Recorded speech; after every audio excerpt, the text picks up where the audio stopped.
rescued a pet over the holidays, you may be weighing the options of pet insurance. Well, here to help us navigate through it all is our pet rescue expert, Larissa, and she has brought in some reinforcement today. Yes. You brought in the big guns, I had Dr. to call Werber. in the big guns Dr. for Werber, this. Yes, me. Dr. Jeff Werber. You know, I get asked a lot of questions. A lot of times it's, you know, where should I go to rescue my dog? And what's the best question to ask if I go to a shelter? And I can answer all those.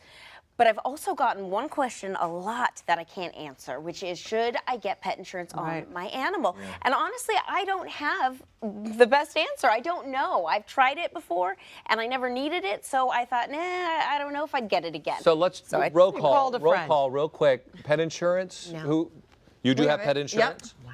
I do not. You don't. And but I don't. You, But we're thinking. We're thinking. Yeah, Okay. yeah. Well, that's why But you're you're here, Dr. considering it. Werber. So yes, we do. For Norbert, not for Fred, though. Oh.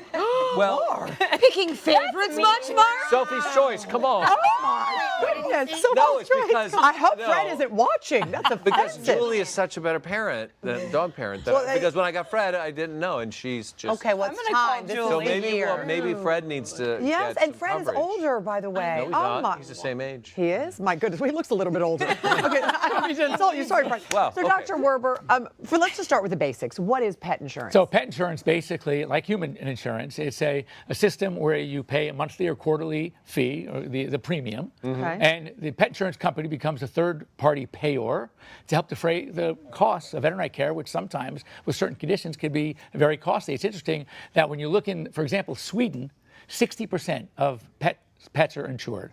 In the United Kingdom, it's around 35 to 40. Here in the United States, less than 2%. Well, is this a new thing that's it's- been happening here? It's getting more and more popular. But basically what I say is pet insurance is one of those things that you're going to need it the most when you don't have it. Yeah, that's true. What should one expect to pay for coverage? It all depends. I mean, there are so many factors involved. It's first of all the age of the pet, where you live. Just think, if your real estate is high, chances are veterinary costs are going to be high. Okay. So they may increase the premiums. The breed. There are certain breeds have a greater predilection to certain conditions. So that might. But I'd say for a cat, you're looking at probably anywhere from $30 to $50 per month, and for a dog, maybe anywhere from $40 to $90.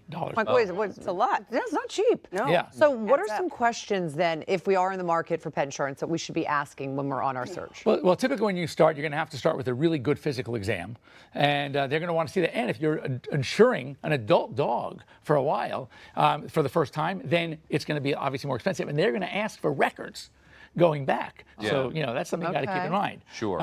What are the premiums? What's the deductible? Okay. Yeah. And is there a cap? And is there a point where actually it becomes they stop paying? Okay. And then what about pre-existing conditions? Right. They always want to know. Most insurance companies will not insure pre-existing conditions, but there are certain conditions that are recurring, or we call chronic conditions, that they may. Is it going to be like a regular, like a human insurance company where they say this is the doctor you can go to? No, interesting. Great question. With pet insurance right now, it's the pet that is insured. So you can take your pet anywhere. But remember, most cases, you still, as the pet parent, have to pay the bill. And then you submit the claim to the insurance Got it. company. However, there are a couple of premiums now, a couple of companies now that will allow you, they will check it literally right there online.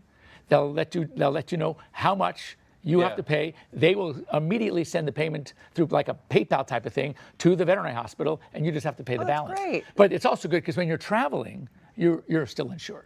A couple things that popped up when I was doing all my research that I thought was important is that it doesn't cover your regular checkups for the most part. Right. Your veterinary, your wellness exams. It's okay. mostly for injuries, emergencies, things like that. And then the second thing was the reimbursement aspect. You're still, for the most part, paying up front. It's that they'll give you back some of that money as Okay. opposed to, cutting the cost then and Right, there. but some of the companies will pay as much as after the deductible is met, and everyone's going to have a deductible. They may, it might be up to, I'd say there are some companies out there that are paying bills as high as $50,000. Oh my Wow. goodness. So it's Well, look, pretty I mean, amazing. face it, pets are our family. Yes. And we want to Absolutely. take care of them. And speaking of unexpected events, we just about a week ago, Norbert was stung in the mouth by a bee Right. and had an allergic reaction. We had to rush him to the hospital over the holidays. Right, of course. More expensive right there. Yeah, and we started having this really bad reaction to it. We didn't even see the bill because he's insured. And Exactly. Right, that's great. Exactly. And there are some companies that will do wellness packages for routine care as well, and prescription drugs, et cetera, and additional riders, if they call them, for things like cancer. Yeah. Or if you have a condition or a breed that we know has a predilection. Like what Which is- breeds?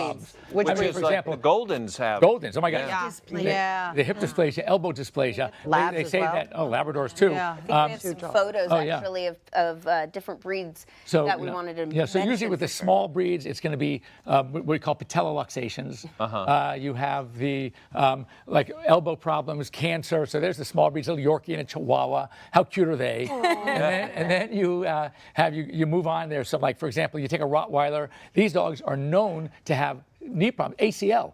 Oh my goodness. Yeah, like just like a football player. That's me. There you go. Well, they're so muscular. Yeah, You know what I exactly, mean? exactly. Just like you, Mom. Just like you, just so much. like you. Then you have your retrievers and your boxers. These are the cancer dogs. Golden retrievers, they say 75% of Goldens will have cancer at some point in Oh, their my life. goodness, that's Yeah, they're almost taking over the boxer. Yeah. And then you have the Bulldogs, all right, the English and the French. I have a couple of Frenchies, and they have the their breathing issues. Right. So, and their eyes, their skin folds, thing. you Yeah. name it. So, there's certain breed predilections that are going to possibly make it a little more expensive. Well, we're going to step away. When we come back, we have an option for you if you don't want to get pet There you go. insurance. And Come it's a good back. one. Come on back, everybody.